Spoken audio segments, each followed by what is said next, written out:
For example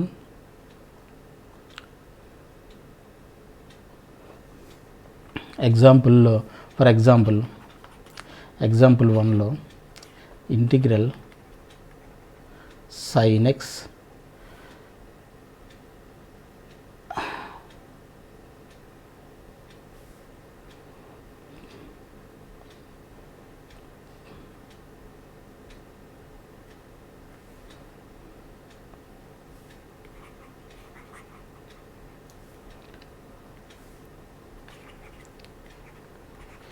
cos x dx, integral cos x dx అంటే అర్థండి ఇప్పుడు reverse process of differentiation కదా, ఇది integral cos x కదా, ఇది దేనికి డిఫరెన్షియేషను, దేన్ని డిఫరెన్షియేట్ చేస్తే cos x వస్తుంది, అర్థమైందా? అంటే cos xకి ఇంటిగ్రల్ sin xకి డిఫరెన్షియేషన్ cos x, అంతేనా? sin xకి డిఫరెన్షియేషన్ cos x. సో రివర్స్లో ఇంటిగ్రల్ cos xని ఇప్పుడు ఇంటిగ్రల్ చేస్తే మనకి మళ్ళీ రివర్స్లో ఏం రావాలి, sin x రావాలి, sin x ప్లస్ సి, ఓకేనా? మరి ఈ ప్లస్ సి ఎందుకు వస్తుందో అన్నది ఇప్పుడు చూద్దాం. ఫర్ ఎగ్జాంపుల్ అలాగే integral cos x plus 3, cos x ఇంకో పని చేద్దాం,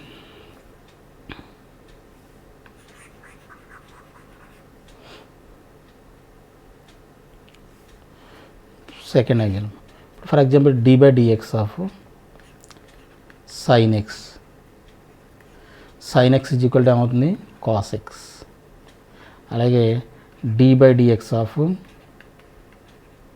sin x ప్లస్ 5 అనుకున్నాం దీనికి డిఫరెన్షియేషన్ ఎంత, sin xకి డిఫరెన్షియేషన్ cos x, అలాగే 5కి డిఫరెన్షియేషన్ కాన్స్టెంట్ కాబట్టి 0, దీనికి కూడా cos x.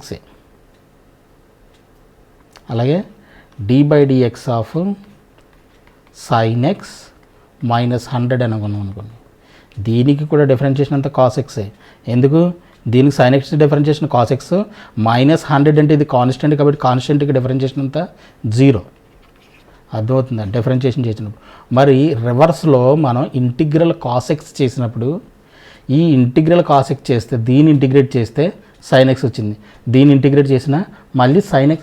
ఎక్కడంటే ఒక కాన్స్టెంట్ ఉంటుంది, ఉన్నా లేకపోయినా దీని అన్నిటికీ కూడా డిఫరెన్షియేషన్ ఏమవుతుంది, cos x వస్తుంది.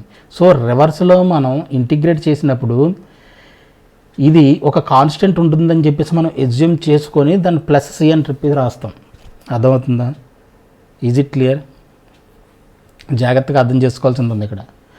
డెరివేటివ్ ఆఫ్ sin xకి cos x, derivative of sin x plus 5కి cos x, sin x minus 100కు కూడా cos x. మరి రివర్సల్లో ఇంటిగ్రేట్ చేసినప్పుడు ఈ ఫంక్షన్ రావాలి కదా, మనకి ఈ ఫంక్షన్ రావాలి.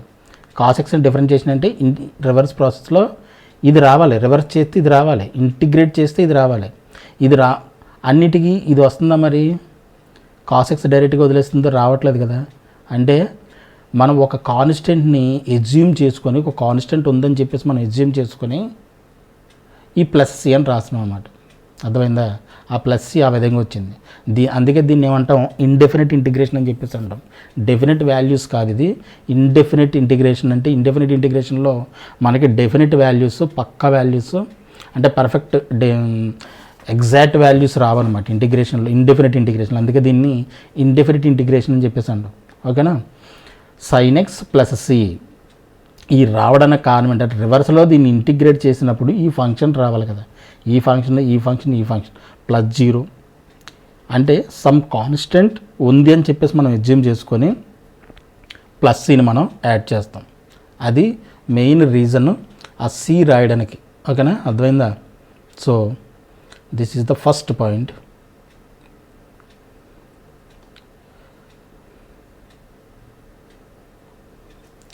అలాగే ఇంటిగ్రల్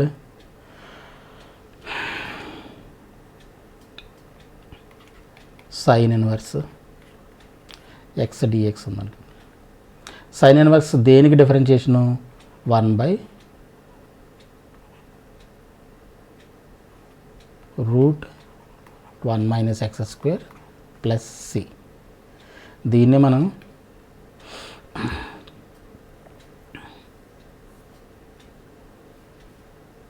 సారీ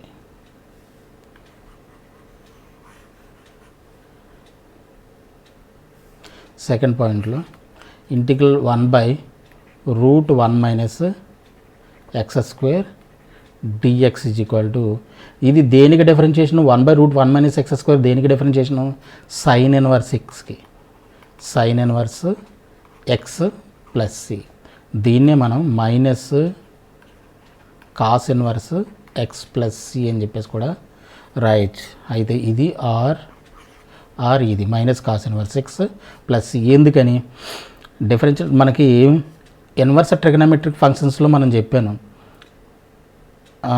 ఇన్వర్స్ ట్రిగనోమెట్రిక్ ఫంక్షన్స్లో మనకి sine inverse x plus cos inverse x is equal to, sine inverse x plus cos inverse x is equal to π/2 అని చెప్పేసి. అంటే sine inverse x is equal to π/2 minus cos inverse x. ఓకేనా? దీన్ని ఇప్పుడు integrate చేసామనుకోండి, ఇది integrate మొత్తం చేసామనుకోండి, దీన్ని ఈ విధంగా రాయొచ్చు కదా, ప్లస్ సి కింద రాసాం. ఇది కాన్స్టెంటే, ప్లస్ సి ఉందనుకోండి, ఇది కాన్స్టెంటే, ఇది కాన్స్టెంటే. Arbitrary C can be take any value, C can be take any value అంటే అర్థం ఏంటంటే it can be any value. Arbitrary constant అంటే మీనింగ్ అదే, it can be any value. కాబట్టి ఈ కాన్స్టెంట్ ఉంది కదా, ఈ π/2 కూడా కాన్స్టెంటేగా. ఈ కాన్స్టెంట్ని మొత్తాన్ని రెండింటిని కలిపేసి minus cos inverse x plus c కింద రాయొచ్చు, ఈ విధంగా రాయొచ్చు. ఎందుకని ఈ π/2 కాన్స్టెంటే, సి కూడా కాన్స్టెంటే. So minus cos inverse x plus C అంటే దీన్ని మనం ఈ విధంగా రాయొచ్చు. ఈ ఫంక్షన్ని ఈ విధంగా మనం రాసుకోవచ్చు, నో ప్రాబ్లం. అర్థమైందా? అందుకే integral 1/√1 - x² dx is equal to sine inverse x plus C లేదంటే minus cos inverse x plus రెండు కూడా ఏదో ఈ రెండు కూడా ఆన్సర్లే. అర్థమవుతుందా? ఆన్సర్ ఏంటంటే ఈ ఆన్సర్ ఎందుకు వచ్చింది, ఈ విధంగా రెండు ఆన్సర్లు ఎందుకు వచ్చినాయి అని చెప్పేసి అంటే, ఆబ్జెక్టివ్ పాయింట్ ఆఫ్ వ్యూలో ఒక్కోసారి మనకి ఏం చేస్తాడంటే ఆన్సర్ ఒకసారి sine inverse x plus C అని ఇవ్వచ్చు, లేదంటే minus cos inverse x plus C అని చెప్పేసి కూడా ఇవ్వచ్చు. రెండిట్లో ఏదైనా ఆన్సరే. అర్థమైందా? రెండిట్లో ఏదైనా కరెక్టే. ఓకేనా? ఆ ఆప్షన్ ఏ ఆప్షన్ ఇస్తే ఆ ఆప్షన్ మనం చూజ్ చేసుకోవాల్సిన అవసరం ఉంటుంది. అర్థమైందా? ఇదేంటంటే మ్యానిపులేట్ చేసుకోవాల్సిన, ఇప్పుడు ఆన్సర్లో కూడా పర్టికులర్గా ఇంటిగ్రేషన్లో ఏంటంటే ఆన్సర్స్ని మనం ఆబ్జెక్టివ్ పాయింట్ ఆఫ్ వ్యూలో మనం ఆలోచించినప్పుడు ఏంటంటే మనకు వచ్చిన ఆన్సర్ వేరే ఉండొచ్చు, మనకి ఇచ్చిన ఆప్షన్స్లో ఉన్నటువంటి ఆన్సర్ వేరేగా ఉండొచ్చు. ఆన్సర్ వేరే కాదు, బట్ ఏంటంటే ఫామ్ డిఫరెంట్ అయి ఉండొచ్చు. ఎందుకంటే నీకు వచ్చిన ఆన్సర్ కానివ్వండి, మనకి ఆప్షన్స్లో ఇచ్చిన ఆన్సర్ కానీ వేరే ఫామ్స్ వేరే అయి ఉండొచ్చు. అంటే దాన్ని మనం ఫర్దర్గా మ్యానిపులేట్ చేయాల్సిన అవసరం ఉంటుంది. అటువంటి ప్రాబ్లం ఉండొచ్చు, లేదంటే ఒక్కోసారి మనమే తప్పు చేసి ఉండొచ్చు. అది ఒకసారి చెక్ చేసుకోవాలి.